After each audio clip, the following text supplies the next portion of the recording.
কোনো কাজ হবে না। বলতে পারলেন না? যখন লোকটা মরবে, মরার টাইম ওর জানাজা আগে থাকে না থাকে না? জোরে বলেন আগে থাকে না থাকে না?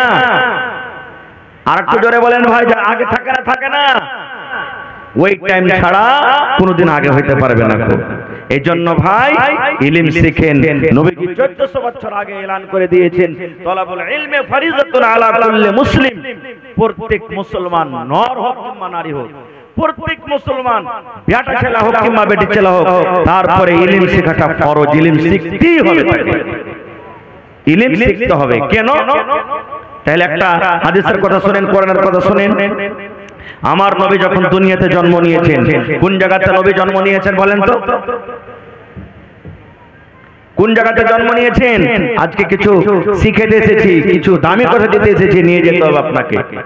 হায় আল্লাহ, জানেন না যে ভাই নবীজি যে জায়গাতে জন্ম নিয়েছেন সেই জায়গাতে কাবা শরীফ আছে। কোন জায়গাটা? জি, মক্কাতে জন্ম নিয়েছেন। যখন নবীজি জন্ম নিলেন তখন ওই টাইমে ওই সময়তে মক্কার অবস্থা কি ছিল জানেন? আল্লাহুস সামাদ। আল্লাহর নবী যে টাইমে যে সময়তে মক্কা নগরে জন্ম নিলেন বন্ধুরে, ওই টাইমে ওই সময়তে মক্কার লোকেরা মদ পান করত, শরাব পান করত। মক্কার লোকেরা এই জুয়া খেলতো, তাস খেলতো, গান বাজনা বাজাতো। আর যদি কোনো বাড়িতে মেয়ে জন্মগ্রহণ হইতো, কোনো বাড়িতে যদি বেটি জন্মগ্রহণ হইতো, ওই বেটিকে দুনিয়াতে রাখতো না, জঙ্গলের ভিতরে গিয়ে, মাঠে ময়দানে গিয়ে ওই মেয়ের জন্য একটা খাল করে আসতো, গর্ত করে আসতো।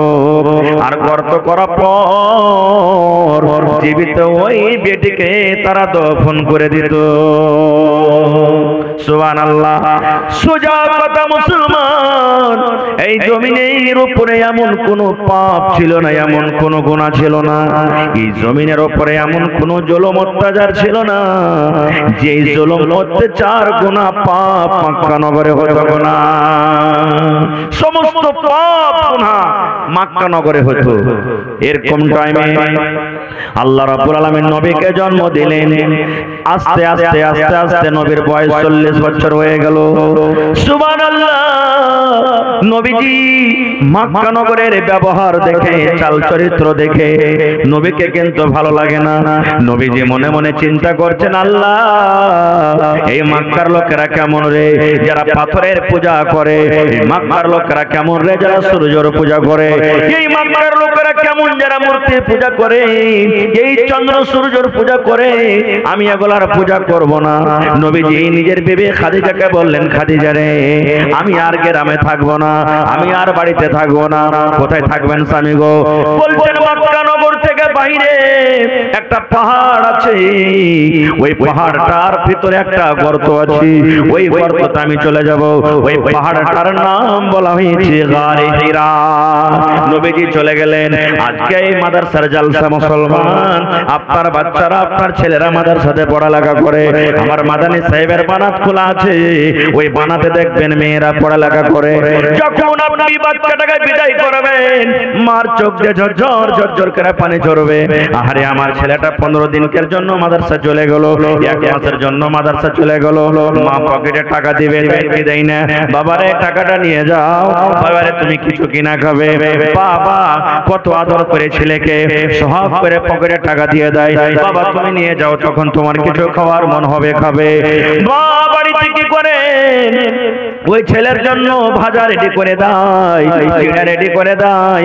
2 দিন 3 দিন 5 দিন 15 দিন 1 মাসের জন্য তাকে ডাল মোট দিয়ে দেয়। বাবারে সকাল বেলাতে ফজরের নামাজের পর যখন তুমি ক্লাসে বসবে, তার আগে আগে তুমি নাস্তা করবে। এরকম ভাবে আমরা দিয়ে দিই। মা খাদিজা রাদিয়াল্লাহু তাআলা আনহা কত নেককার মহিলা, সুবহানাল্লাহ। বলছেন নবী গো, সুবহানাল্লাহ। তখন কিন্তু নবী নবী হননি। বলছে মুহাম্মদ, ও আমার প্রাণের স্বামী, আপনি মক্কা নগর থেকে বাইরে চলে যাবেন গারে হেরাতে। এই যে আপনি খাজর নিয়ে এলেন, এই যে আপনি ছাতু নিয়ে এলেন, আপনি মুড়ি নিয়ে এলেন, চলে যান চলে যান। এই করি আসা যাওয়ার পর একদিন হঠাৎ করে নবীজি ওই গারে হেরাতে বসে আছেন। একটা গর্ততে খালে বসে আছে, ওখানে কোনো মানুষ নাই, ওখানে কোনো রকমের পাহারাদার নাই, ওখানে কোনো গা ঘর নাই।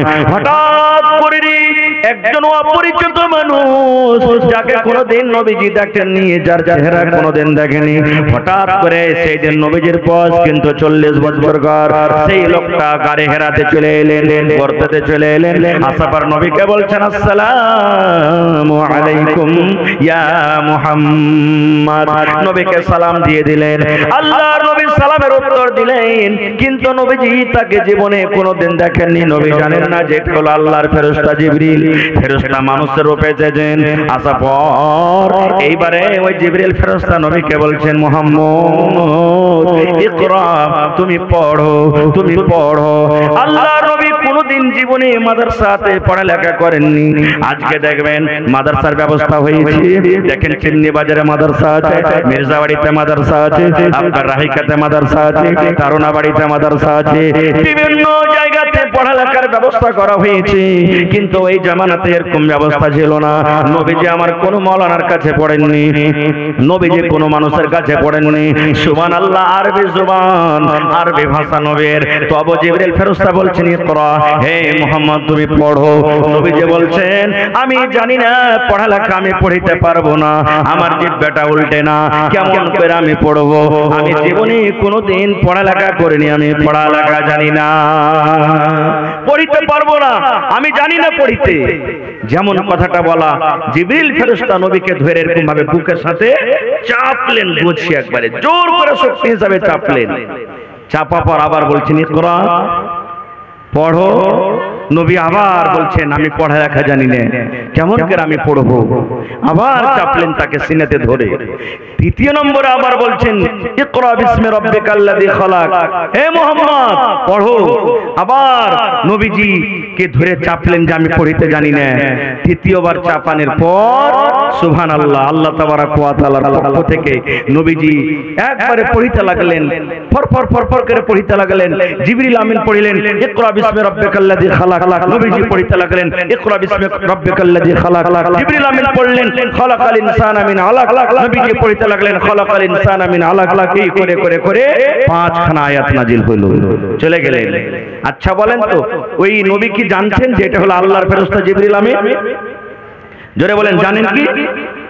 তাকে জীবনে কোনোদিন দেখেছেন? প্রথম। এবারে তার মনে ভয় হবে না? হবে না?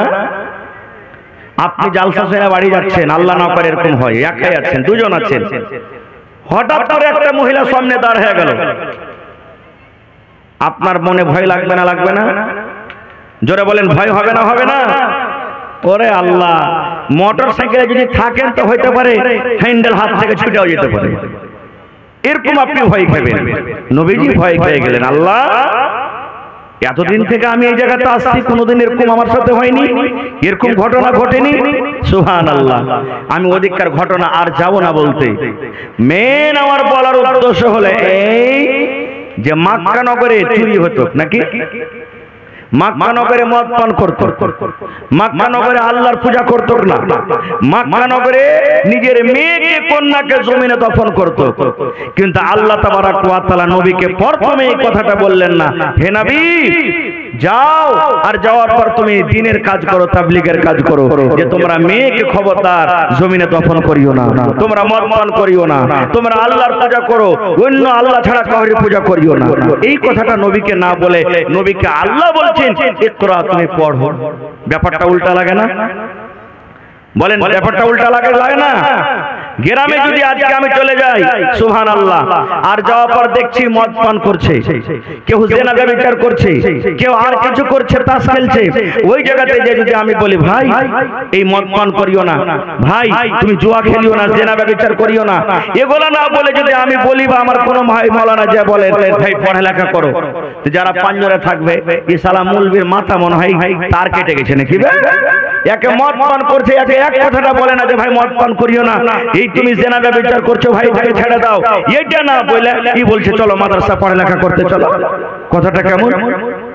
বন্ধুরে আমার, এই জন্য আল্লাহ রাব্বুল আমিন পড়ার কথা বললেন। ইলম যদি ভিতরে আছে মুসলমান, পড়া যদি ভিতরে আছে, সমস্ত বুরাই সমস্ত পাপ কিন্তু দূর হয়ে যাবে। যে লোকটা মদ পান করে জিজ্ঞাসা করবেন জানে না মদ পান করতে গেলে কি গুনাহ হয়, আলিম উলামার কথা শুনেছে কিন্তু নিজে জানে না কত গুনাহ হয়। যেই লোকটা জিনা ব্যভিচার করে, জিনা করার পর নবীজি কি শাস্তি দিয়েছেন, আল্লাহ রাব্বুল আমিন কি শাস্তি দিয়েছেন জানে না। যে লোকটা মেয়েকে জিন্দা দফন করে দেয়, ওই লোকটা জানে না একটা জীবিত মেয়েকে দফন করার কত পাপ কত গুনাহ। এই জন্য আল্লাহ রাব্বুল আমিন আদেশ করলেন নবী গো তুমি পড়ো এবং তোমার উম্মতকে পড়ার আদেশ করে দাও।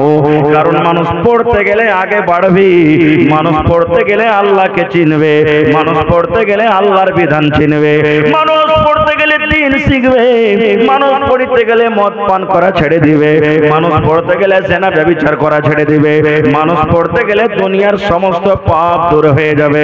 এই জন্য আল্লাহ রাব্বুল আলামিন নবীকে বললেন ও নবী তুমি পড়ো। নারে তাকবীর। এবারে আর একটা কথা আপনাদের সামনে রাখি, সব থেকে বড় দাওলাত হলো ইলম, এটা শিখলেন। এই আল্লাহ তাবারক ওয়া তাআলা মানুষ আসমান জমিন এগুলা সমস্ত সৃষ্টি করার আগে কোন জিনিসকে আল্লাহ তাবারক ওয়া তাআলা তৈরি করেছেন, সৃষ্টি করেছেন বলতে পারবেন? সব থেকে আগে তখন মানুষ আল্লাহ তৈরি করেননি, আসমানও হয়নি, জমিনও হয়নি, পাহাড় নদী নালা কিছু হয়নি, জিনও হয়নি। জি কালাম, মাশাআল্লাহ জাযাকাল্লাহ। দেখেন কলমকে আল্লাহ তাআলা তৈরি করেছেন সব থেকে আগে। এবার কলমের কাজ কি ভাই? লেখা। কলমের কাজ কি? লেখা। কলম হয়ে গেল। আল্লাহ রাব্বুল আলামিন কলমকে বলছেন এই কলম তুমি লেখো। কে বলছেন? আল্লাহ বলছেন কলম রে তুমি লেখো, রে কলম তুমি লেখো, তোমার কাজ হলো লেখা, তুমি কলম লেখো। কলমের মুখ ফুটে গেল, কলম কথা বলতে লাগলো মাবুদ রে কি লিখবো আল্লাহ তুমি বলে দাও। আল্লাহ কি লিখবো তুমি আদেশ করো, আমি লেখার জন্য রেডি হয়ে আছি, আল্লাহ তুমি আদেশ করো আমি কি লিখবো। আল্লাহ রাব্বুল আলামিন বলেন কলম রে কিয়ামত পর্যন্ত যা কিছু হবে কলম তুমি লিখে দাও, সমস্ত কিছু তুমি লিখে দাও। এই কলম কিয়ামত পর্যন্ত যা কিছু হবে সব তুমি লিখে দাও। এবার কলম কিন্তু লিখতে শুরু করেছে, লিখতে লিখতে লিখতে আল্লাহর আদেশে কিয়ামত পর্যন্ত যা কিছু হবে সমস্ত জিনিস কলম লিখে দিল। আল্লাহুস সামাদ। ভাই মুসলমান, তাহলে আল্লাহ তাবারক ওয়া তাআলা যে কাজটা শুরু করেছেন প্রথমে লেখা থেকে শুরু করেছেন। ওদিকে যাই, তারপরে আমাদের সকল মানুষের বাবাকে বলেন তো একটু কথা বলেন, খানি খানি আছেন কি? হ্যাঁ ভাই আপনার মুখে। আমাদের সকলের বাবার নাম কি? দেখবেন আজ থেকে এখন আল্লাহর রহমতে মানুষ পড়ালেখা বেশি করেছে, তো এখন এগুলা জানতে পারছে। 5-5 বছর আগে যদি জিজ্ঞাসা করেন যে তো বাপের নাম কি, তো আদম নবীর নাম বলতো যে আমার বাপের নাম হলো আদম। আর যদি বলতো যে তোর মার নাম কি, তো মা হাওয়ার নাম বলতেন আমার মার নাম হলো হাওয়া। মানে মার নাম লজ্জার কারণে মানুষ বলতো না। ভাই মুসলমান, লজ্জার কারণে বলতো না। আল্লাহ তাবারক ওয়া তাআলা আদম আলাইহিস সালামকে সৃষ্টি করলেন, সৃষ্টি করার পর সমস্ত ইলম শিখিয়ে দিলেন, সমস্ত জিনিসের নাম শিখিয়ে দিলেন। ফেরেশতাকে ডাকলেন, ডাকা পর তাদেরকে জিজ্ঞাসা করলেন এই তোমরা অমুক অমুক জিনিসের নাম বলো, আপনাদের কথা শোনা আছে আমি শর্টে বলছি। ফেরেশতারা বললেন আল্লাহ আমরা জানি না, অতটুকুই জানি যতটুকু আমাদেরকে শেখালছেন। আল্লাহ তাবারক ওয়া তাআলা আদম আলাইহিস সালাম বলেন আদম তুমি বলো তো। আদম আলাইহিস সালাম একবারে মেশিনের মতন মনে হয় পট পট পট পট পট পট পট করে সব বলে দিলেন। আমি কেন বললাম কথাটা? আমাদের বাপ, আপনার বাপ, গোটা পৃথিবীর যত মানুষ এসেছেন আছেন কিয়ামত পর্যন্ত আসবেন, সমস্ত মানুষের বাপ আদম, যাকে আল্লাহ তাবারক ওয়া তাআলা প্রথমে পড়া থেকে শুরু করেছেন, পড়িতে বলেছেন তাকে। আর আমরা তার ছেলে পেলে দেখেন কতটুকু পড়েছি, কতটুকু পড়েছি ভাই। আজকে মানুষ আমরা বলি সরকার চাকরি দেয় না, সরকার নকরি দেয় না। এই যে দেখেন বিপিএসসি পাস করা, আল্লাহুস সামাদ, মোটামুটি যতটি লোক বিপিএসসি পাস করেছে, ডিগ্রি করেছে আর বসেছে, সব লোকের চাকরি হয়ে গেছে। নীতিশ কুমার সরকার চাকরি দিয়ে দিয়েছেন আর বলছে যে পড়ালেখা করে কি করব। আরো একটা কথা বলি, মুসলমানেরা এই মাদ্রাসার পড়াকে, কোরআনের পড়াকে এমন দুর্বাসে, এমন দুর্বাসে, যদি কোনো ছেলে পড়িতে যায়, হবে বেটাটাকে তুই বেরবাদ করে দিলি কিন্তু। কি হয়েছে? হ্যাঁ কইছে এই তো ফকিরে তুই দিয়ে দিলি ইলম, তাকে ফকির বানাবি নাকি তাকে? সুবহানাল্লাহ। ভাই রে, কোরআন পড়াটা কি ফকিরের কাজ? জোরে বলেন কোরআন পড়া ফকিরের কাজ। আরো জোরে বলেন কোরআন পড়া ফকিরের কাজ। নবীর হাদিস পড়া কি ফকিরের কাজ? সুবহানাল্লাহ। যদি এই মুলবি সাহেবরা যদি হাদিস কোরআন পড়ে ফকির হয়, তাহলে কি সাহাবায়ে কেরাম ছিলেন ফকির? নাউযুবিল্লাহি মিন যালিক। সাহাবায়ে কেরাম ফকির ছিলেন, যার ব্যাপারে আল্লাহ তাআলা 1400 বছর আগে নবীকে বললেন, নবীজি আপনি আপনার সাহাবীকে বলে দেন রাদিয়াল্লাহু তাআলা আনহুম ওয়া রাদওয়ানহু, আল্লাহ তাবারাক ওয়া তাআলা তাদের আমল দেখে আল্লাহ খুশি হয়েছেন, আর আল্লাহ তাবারাক ওয়া তাআলার কথা পেয়ে সাহাবায়ে কেরাম খুশি হয়ে গেছেন। এত বড় মর্যাদা, সম্মান যাকে আল্লাহ নিজে দিয়েছেন, ওই পড়াটা আজকে আমরা পড়েছি, ছেলে মেয়েরাকে পড়াচ্ছি, আর তাকে বলছে কি ফকিরের ইলম। ভাই হ্যাঁ, দিনের পড়া পড়তে গেলে কষ্ট আছে। বুখারী শরীফের হাদিস। আমার সম্মানীয় মাদানী সাহেব বসে আছেন, জিজ্ঞাসা করবেন আল্লাহর নবীর জামানাতে আসহাবে সুফফা নিজের চোখে দেখে এসেছেন মাদানী সাহেব, ওই জায়গাতে আসহাবে সুফফা নবীজির ছাত্র ছিলেন মনে করেন, যারকে বাড়ি ছিল না। দেখেন মাদ্রাসাতে ছাত্ররা কত ছেলে গরিব আছে, যারকে বাপ মারা গেছে, মা মারা গেছে, কত চাহে চিন্তা মাদ্রাসাতে পড়েছে কত কষ্ট করে। এই মতো আসহাবে সুফফা নবীজির ছাত্র, ওরকে বাড়ি ছিল না, ওরকে ঘর ছিল না, কাপড় পর্যন্ত ভালো মতন ছিল না, খেতে ছিল না। খাইতেন কে? জাগিরে খেতেন। কেমন জাগির? নবীর জন্য হাদিয়া আসতো, নবীজি এই দুধ আপনাকে দিলাম, এই মাংস আপনাকে দিলাম, এই ঘি আপনাকে দিলাম, এই খেজুর আপনাকে দিলাম। নবীজি নিজের পেট কেটে ওই সাহাবায়ে কেরামকে দিতেন, মাদ্রাসার ওই ছাত্রকে দিতেন, সাহাবীদেরকে। 70 থেকে 80 জন ছিলেন তারা। এবং নবীর জন্য যখন কোন সাদকার মাল আসতো, সাদকা খাওয়া তো নবীর জন্য হারাম। এবার নবীজি ওই সাদকার মাল সাহাবায়ে কেরামকে দিতেন, ওই আসহাবে সুফফাকে দিতেন যে যাও তোমরা খাও। একদিনকার ঘটনা, হযরত আবু হুরায়রা রাদিয়াল্লাহু তাআলা আনহু, হাদিস বুখারী শরীফের। দেখেন যে পড়াকে আমরা ফকির মনে করছি, ওরে সুবহানাল্লাহ, আবু হুরায়রা রাদিয়াল্লাহু তাআলা আনহু একটা এমনই সাহাবী যার সমান হাদিস কোন মরদ লোক মুখস্থ করতে পারেনি। নাকি মাদানী সাহেব? জি, মরদ ওরাত সব। আল্লাহুস সামাদ। নবীজির উম্মতের মধ্যে, সাহাবায়ে কেরামের মধ্যে, নর হোক কিংবা পুরুষ হোক, আল্লাহুস সামাদ, মহিলা হোক, সব থেকে নবীর কাছে বেশি পড়ে ইলম শিখেছেন। যে বেশি পড়বে সে ইলম শিখবে ভাই। আর যে একজন পড়বে আর 5 দিন কুল্লি খেলতে যাবে, একজন পড়বে 3 দিন সানফেস খেতে যাবে। সানফেস আছে নাকি আপনার এলাকাতে? আছে? ওই লোকটা কি পড়িতে পারবে? একদিনকার খবর, বুখারী শরীফের হাদিস। আবু হুরায়রা রাদিয়াল্লাহু তাআলা আনহু বলছেন, আমি নবীর ছাত্র, নবীর কাছে পড়ালেখা শিখতে এসেছি, কিছু নাই পেটে খেতে, কিছুই নাই খেতে, কার কাছে চাইতে যাব, কে খেতে দিবে? তখন রাস্তার ধারে বসে গেছি, একদিন রাস্তার ধারে বসে আছি, কোন টাইমে পেটে জ্বালা লাগতো। হযরত আবু হুরায়রা রাদিয়াল্লাহু তাআলা আনহু বলছেন যে পেট পড়া দিয়ে আমরা ঘুমিয়ে যেতাম, শুয়ে যেতাম, কি করব, ভোগ সহ্য হয় না। কোন টাইমে ভোগের কারণে পেটে পাথর বাঁধতেন। গাজওয়ায়ে খান্দক একটা যুদ্ধের নাম, লড়াইয়ের নাম। মক্কার লোকেরা, মক্কার বেঈমান মুশরিকরা মুসলমানেরকে মারবে, গর্ত খুঁড়ছে, মদিনার চারিদিকে গর্ত খুঁড়ছে। জাবের রাদিয়াল্লাহু তাআলা আনহু এক সাহাবী, ওর সামনে ওর পাহিতে একটা এমন বড় পাথর পড়েছে, পাথরটাকে হটাইতেও পারে না, ভাঙতেও পারে না, এত বড় পাথর। নবীর কাছে চলে গেলেন, যাওয়ার পর বলছেন, ইয়া রাসূলুল্লাহ, আমার পাহিতে একটা এত বড় পাথর পড়েছে নবীজি, আমি তাকে হটাইতে পারি না, ভাঙতে পারি না। নবীজি বললেন চলো। নবী কোদল খানটা নিলেন, ওরে সুবহানাল্লাহ, কোদল নেওয়ার পর বিসমিল্লাহ বলে পাথরে মারলেন, পাথর মনে হয় আটার মতো একবারে ধুলা ধুলা ধুলা ধুলা হয়ে গেল। এবার জাবের কি বলছেন, আল্লাহর নবী গো, এই জন্য আমি পাথরটা ভাঙতে পারলাম না গো নবীজি। কয়েকদিন থেকে আমার পেটে খাবার নাই, আমি না খেয়ে খেয়ে দিনটা কাটি। নবী গো এই যে দেখেন ক্ষুধার কারণে, ভোকের কারণে, বাড়িতে কিছু খাবার নাই বলে আমি পেটে পাথর বেঁধে রেখেছি গো নবীজি। এই দেখেন আমার পেটে একটা পাথর বাঁধা আছে। আমি যেন পাথরটা বেঁধেছি, এই জন্য পাথর বেঁধেছি যেন আমি গর্ত খুঁড়তে খুঁড়তে আমার মাঞ্জার টানা লেবে যায়, আমার কোমর টানা ঝুঁকে যায়, আমি পাথর যেন ভাঙতে পারি, আমি যেন গর্ত করতে পারি।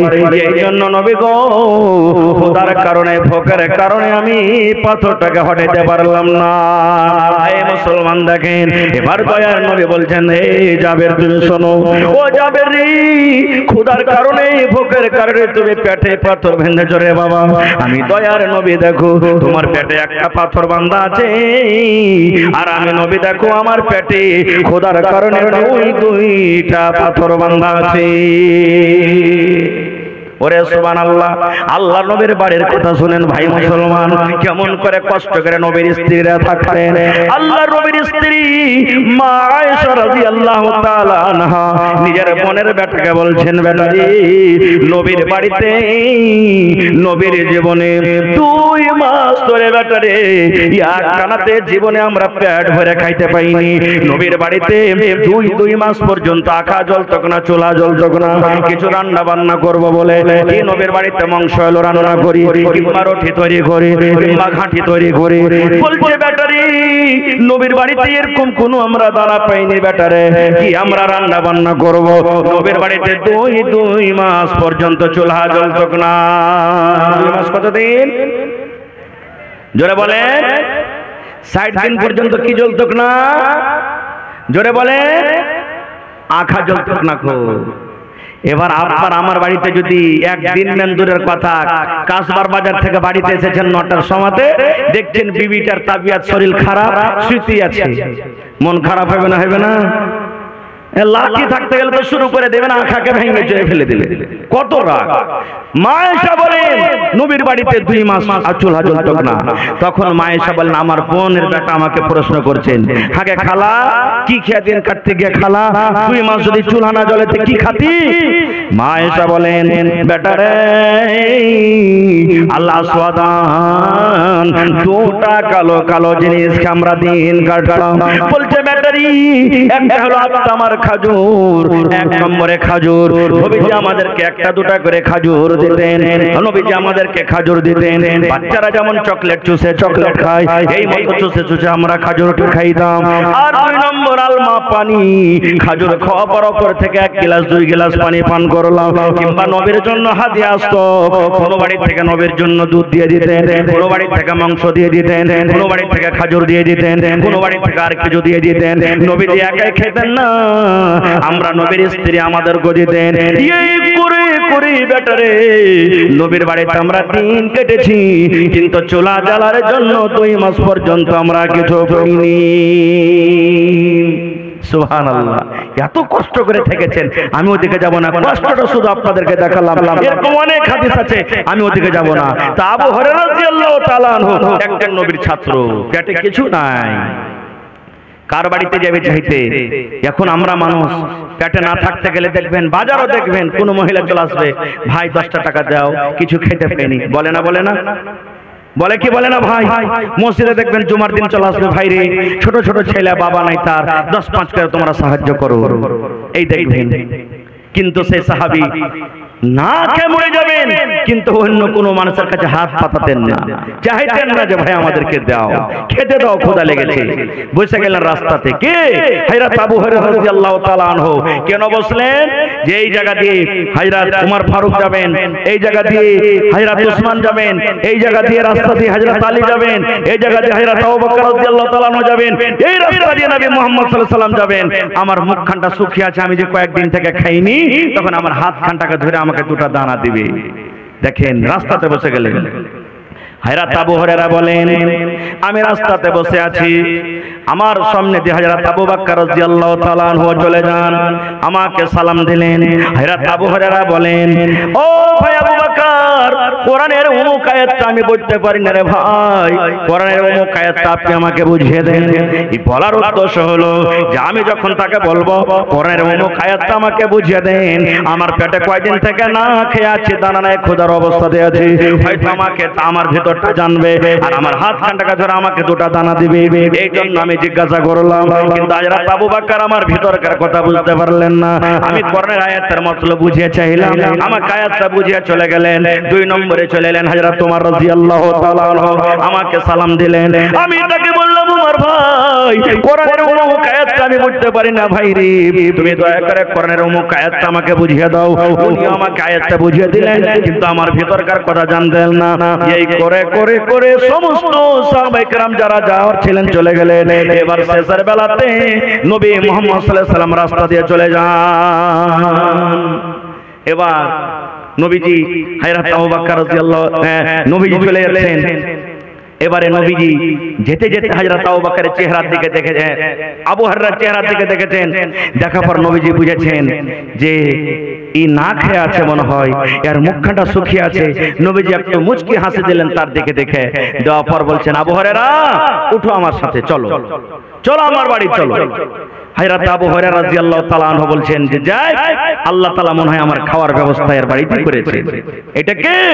নবীজির ছাত্র। সুবহানাল্লাহ। আবু হুরায়রা বলছেন, আমি বাইরে দাঁড় হলাম, নবীজি আগে গেলেন, ভিতরে গেলেন, আমি ইজাজত চাইলাম, ভিতরে গেলাম। এবার নবীজি ভিতরে যাওয়ার পর নবীজি বিবিরাকে জিজ্ঞাসা করলেন, ও আমার বিবিরা, বাড়িতে কিছু খাবার আছে কিনা বলো তো, বাড়িতে কিছু খাবার আছে কিনা বলো তো। ওরে সুবহানাল্লাহ। এবারে মুসলমান আল্লাহ নবীর স্ত্রীরা বললেন, ইয়া রাসূলুল্লাহ, বাড়িতে মাত্র এক পেয়ালা দুধ আছে, এক পেয়ালা দুধ ছাড়া কিন্তু আর বাড়িতে কিছু নাই। কতটুকু দুধ আছে? এক পেয়ালা দুধ। ঘটনা লম্বা, শর্টে আমি বলছি 1-2 মিনিটে। এবার এক পেয়ালা দুধ নবীর সামনে রাখা হলো। নবীজি আবু হুরায়রাকে বলছেন, আবু হুরায়রা, তোমার মতন আরো আসহাবে সুফফা, তোমার বন্ধুরা আরো মোটামুটি ৭০ জন আছে, বড় করে ডেকে নিয়ে এসো, তুমি যাও। এক পেয়ালা দুধ আর মানুষ মোটামুটি ৭০ জন। আবু হুরায়রা রাদিয়াল্লাহু তাআলা আনহু বলছেন, আল্লাহ, আমি ভাবলাম যে নবীজি এই দুধের পেয়ালা আমাকে দিয়ে আমি পেট ভরে দুধ পান করব, কিন্তু নবীজি বলছেন যে ওরাকে ডেকে নিয়ে এসো, তো ভাগ কুতনুখান করে পাবো, 1 ফোঁটা করে হয়তো ভাগ পাবো, কারণ আমাকে তো নবী বলবেন যে তুমি তাদের খেদমত করে দাও, সবকে দুধ পান করিয়ে দাও। এবার সবারই খাওয়া পর বাঁচলে আমি পাবো, কি করব? নবীর কথা তো ইনকার করতে পারি না। আমি চলে গেলাম ডাকতে, সকলকে ডাকলাম, নবীর বাড়িতে চলে গেলাম, এটা যে চাইলাম বসতে দিলেন। এবার নবীজি বলছেন যে আবু হুরায়রা, এই দুধের পেয়ালা নিয়ে তুমি বিসমিল্লাহ বলে সব লোকেরাকে এক দিক থেকে তুমি দুধ পান করাইতে লাগবে। দুধ পান করালেন, একজন হয়ে গেল, পেট ভরে দুধ পান করলেন। দ্বিতীয় নম্বরকে বাড়িয়ে দিলেন, উনিও পেট ভরে দুধ পান করলেন, আবার আগে বাড়িয়ে দিলেন, দুধ পান করলেন, আগে বাড়িয়ে দিলেন। এই করে করে করে সুবহানাল্লাহ, মোটামুটি ৭০ থেকে ৮০ জন নবীর ছাত্র ছিলেন। সমস্ত সাহাবায়ে কেরাম দুধ পান করলেন। এবার সমস্ত সাহাবায়ে কেরাম পেট ভরে দুধ পান করলেন, পেট ভর্তি করে দুধ পান করলেন। শেষের বেলাতে নবীজি বলছেন, আবু হুরায়রা, দুধ আছে কি আর? এবার আবু হুরায়রা বলছেন, ইয়া রাসূলুল্লাহ, যতটুকু পেয়ালাতে দুধ থাকা নবী গো, ততটুকু পেয়ালা কিন্তু এখনো দুধ আছে, ঘমে যায়নি। নবীজি বললেন, এবার তুমি খাও। এই আবু হুরায়রা, তুমি খাও। এবার আবু হুরায়রা বলেন, আমি দুধ পান করতে লাগলাম। এবার দুধ পান করতে করতে আমার পেট ভরে গেল। নবীকে আমি পেয়ালা দিলাম, নিয়ে এলেন। নবী বললেন, না না, এখনো তোমাকে দুধ পান করতে হবে, আবু হুরায়রা তুমি আরো দুধ পান করো। আবার আমি দ্বিতীয়বার দুধ পান করলাম, আবার নবীর দিকে পেয়ালাটা আমি বাড়িয়ে দিলাম। আল্লাহ রাসূল বলেন, আবু হুরায়রা, এখনো তুমি দুধ পান করো, আরো দুধ পান করো। এই করে করে আমি নবী আমাকে বলতে আছেন, আমি পান করতে আছি। শেষের বেলাতে বলছেন, আবু হুরায়রা তুমি আরো দুধ পান করো। এবার আবু হুরায়রা বলছেন, ইয়া রাসূলুল্লাহ, না আর পারবো না নবী গো, আর আমার শক্তি নেই, আমার পেটে জায়গা নাই, আমার পেটটা ফুল হয়ে গেছে, আর আমি দুধ পান করতে পারবো না। এবার আবু হুরায়রা বলেন, আল্লাহর নবী আমার দিকে একটু মুচকি হাসি দিয়ে দিলেন। দেওয়ার পর বললেন, এবার আমাকে পেয়ালা দাও।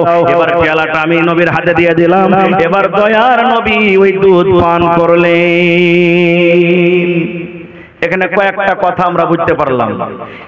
70-80 জন সাহাবায়ে কেরাম গিলাসে গিলাসে ঢেলে দিলেন না একটা পেয়ালায় সব দুধ পান করলেন? জোরে বলেন।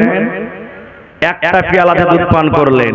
তাহলে বোঝা গেল যে মুসলমানের ঝোঁটা কোনোদিন নাপাক হয় না। একটা গ্লাস রাখা আছে, দেখবেন কত বিয়া শাড়িতে যাবেন, মিটিং এ যাবেন, রবার্টের গ্লাস না থাকে, প্লাস্টিকের গ্লাস না থাকে, একটা লোক পানি খাবে, গ্লাসটা ধুবে, আরেকটা লোককে বাড়িয়ে দেবে, গ্লাস ধুবে আরেকটা লোককে বাড়িয়ে দেবে, চা খাবে ধুবে, তারপর আরেকটা লোককে বাড়িয়ে দেবে। জি না, দরকার নেই, জরুরি নয়। হ্যাঁ আছে মাল দিয়ে দেন, আলাদা কথা, কিন্তু একটাই আছে, ধোয়ার দরকার নাই, দিয়ে যান। কারণ সাহাবায়ে কেরাম এই কথাটা বলেননি, আরে ভাই ওর কাঞ্জিরা ওর ঝুটটা আমি খাবো না, আমাকে তুমি অন্য বর্তন দাও।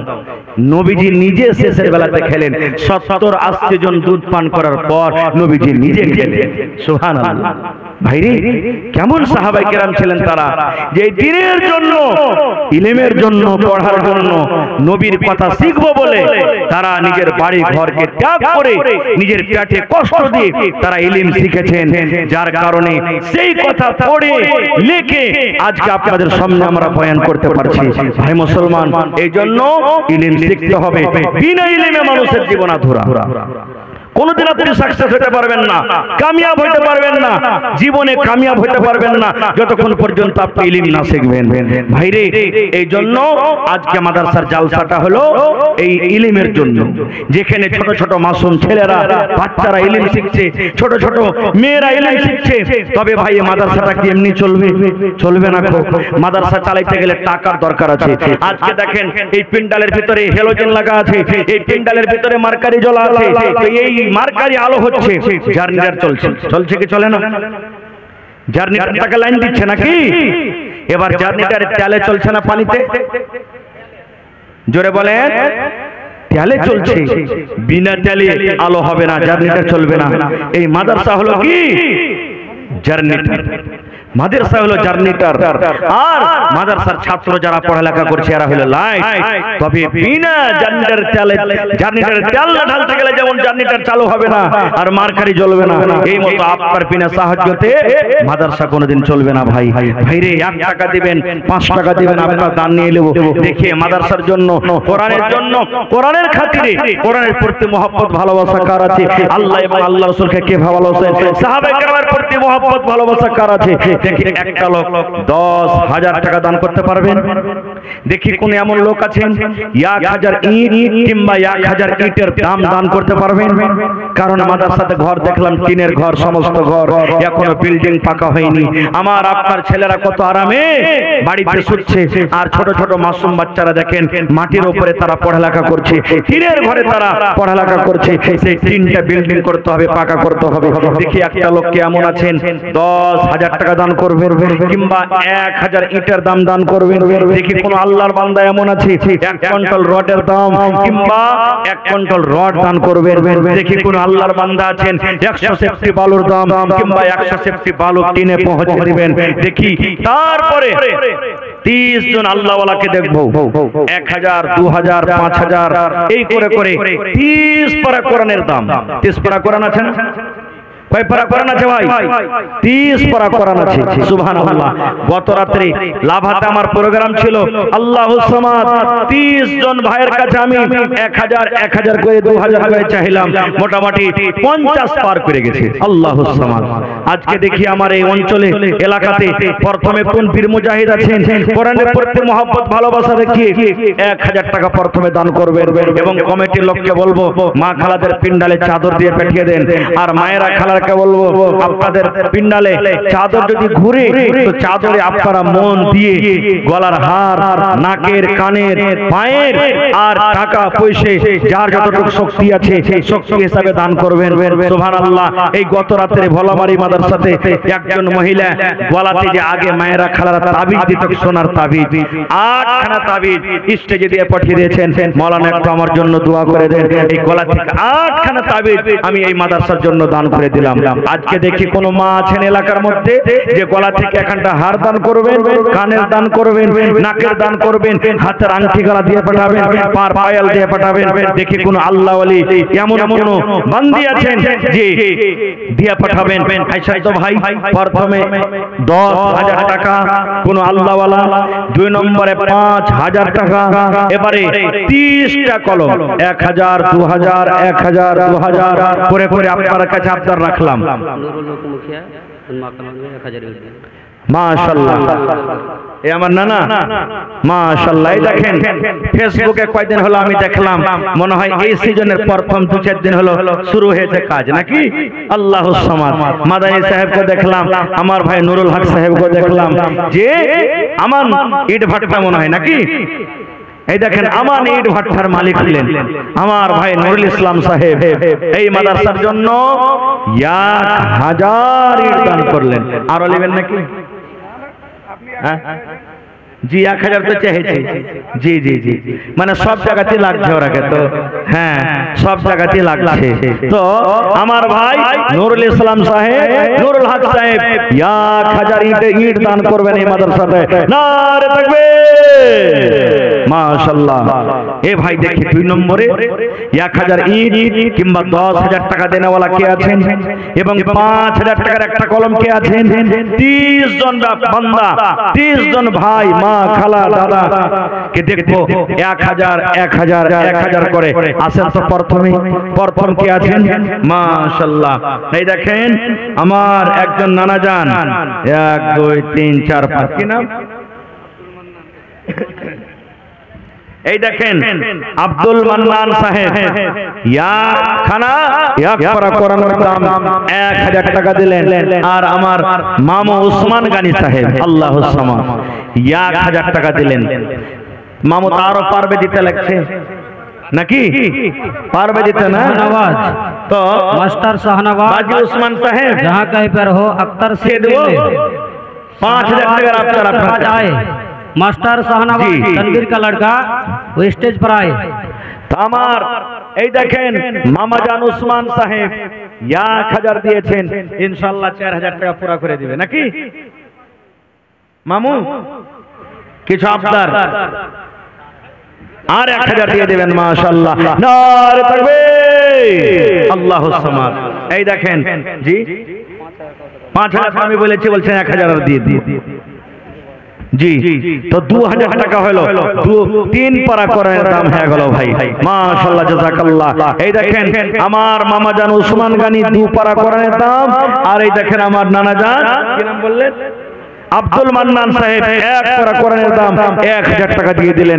মাশাআল্লাহ, তাহলে 30 এর 3 ঘটে গেল, 5 হলো 27, ইনশাআল্লাহ পুরা হয়ে যাবে। কার নসিব আছে ভাই, কার কোরআনের প্রতি মহব্বত ভালোবাসা আছে? আজ আমি দেখতে চাই যে কোরআনকে কে ভালোবাসেন। মাশাআল্লাহ, জাযাকাল্লাহ। এটা কে দিলেন? আপনার? মাশাআল্লাহ। কি আপনার নাম? আজমাল ভাই আমার 1 পারা কোরআনের দাম 1,000 টাকা দান করলেন। তাহলে 4 নম্বর কলম হয়ে গেল ভাই। আর মাত্র 26টা কলম আছে। দেখি ভাই কোন আল্লাহ ওয়ালা আছেন। মাশাআল্লাহ, জাযাকাল্লাহ। রব্বানা যালামনা আনফুসানা ওয়া ইল্লাম তাগফির লানা ওয়া তারহামনা লানাকুনান্না মিনাল খাসিরিন।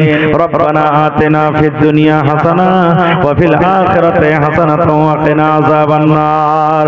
এ রব্বুল আলামিন, নুরুল হক সাহেব 1,000 ইট দান করে দিলেন। আল্লাহ এই মাদ্রাসাতে তোমার কোরআনের জন্য আল্লাহ আব্দুল মান্নান সাহেব 1,000 টাকা দান করলেন।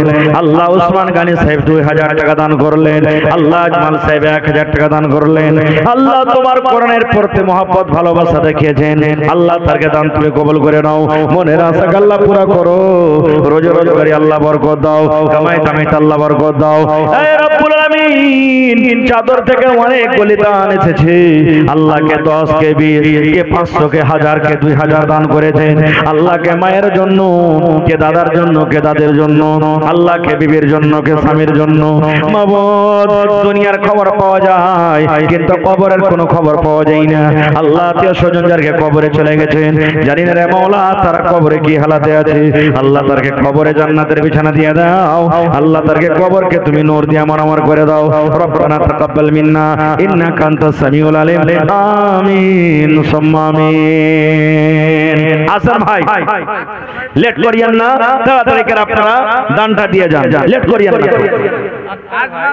আজমাল সাহেব 5000 এর পার্টি 5000 মাশাআল্লাহ। সালাম হানি খেলতেছেন, সালাম বাস মাশাআল্লাহ।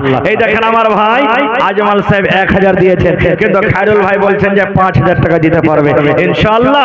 হিম্মতে বান্দা মাদাদে খোদা। আল্লাহ বলছেন লা ইন শাকারতুম লা আযিদান্নাকুম। বান্দা আমার শুকরিয়া আদায় করো, আমি আল্লাহর রাসূল। জি আচ্ছা, যা পারবেন তখন ওরাকে দিবেন। আমি যখন এসেছি 5000 টাকার একটা দান চেয়েছি, কিন্তু এখানে পাইনি। জি জি ইনশাআল্লাহ পুরা হবে। লেখেন জি। আচ্ছা, ওর কাছে যা পারবেন দিয়ে দিবেন, নগদ করে দেন তাহলে। জি জি জি জি মনিরা থেকে আখতার সাহেব দুটা সোনার নাকের মাশাআল্লাহ। আর এতে কি আছে? কাঁসার বদনা আছে, চামচ আছে, আর গিলাস আছে, আর আপনার কি বলছে যে পিয়ালাও আছে মাশাআল্লাহ। দেখেন একসাথে মোটামুটি আছে। জাযাকাল্লাহ। কি নাম ভাই? জি জি জি জি জি এই দেখেন আমার ভাই এক পারা কোরআনের দাম 1000 টাকা দিয়ে দিলেন। আখতার ভাই আমার দেখেন আহলিয়া মারা গেছে, স্ত্রী মারা গেছে। আল্লাহ রাসূল বলেছেন যে মহিলার প্রতি তার স্বামী রাজি আছে, যে নারীর উপরে তার স্বামী রাজি আছে, ওই মহিলা আল্লাহর জান্নাতে যাবে। রব্বুল আমিন বিবি দুনিয়াতে নাই, কবরবাসী হয়ে গেছে। আল্লাহ মনে হয় তার নাকের দুইটা সোনার নাক দান করেছেন। আল্লাহ তার দান তুমি কবুল করে নাও। আল্লাহ সাথে সাথে স্ত্রীর মনে হয় তাই না জিনিস আল্লাহ কাসার বর্তন দান করে দিয়েছি। আল্লাহ জানি না বিবি জান কবরে কি হালাতে আছে। আল্লাহ যদি জীবনের কোনো গুনার কারণে ধরা পড়ে থাকে, এই দানের বিনিময়ে তার মুসিবত তুমি দূর করে দাও। আল্লাহ তার কবরে তুমি জান্নাতের বিছানা দিয়ে দাও।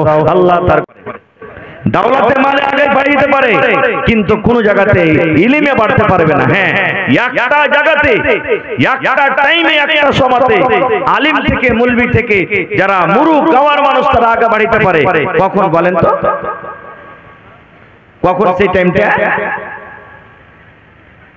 একটা মুলবি সাহেব একটা আলিম থেকে সামনে হয়ে যাবে, আগে হয়ে যাবে একটা টাইমে মাত্র, কিন্তু তখন সামনে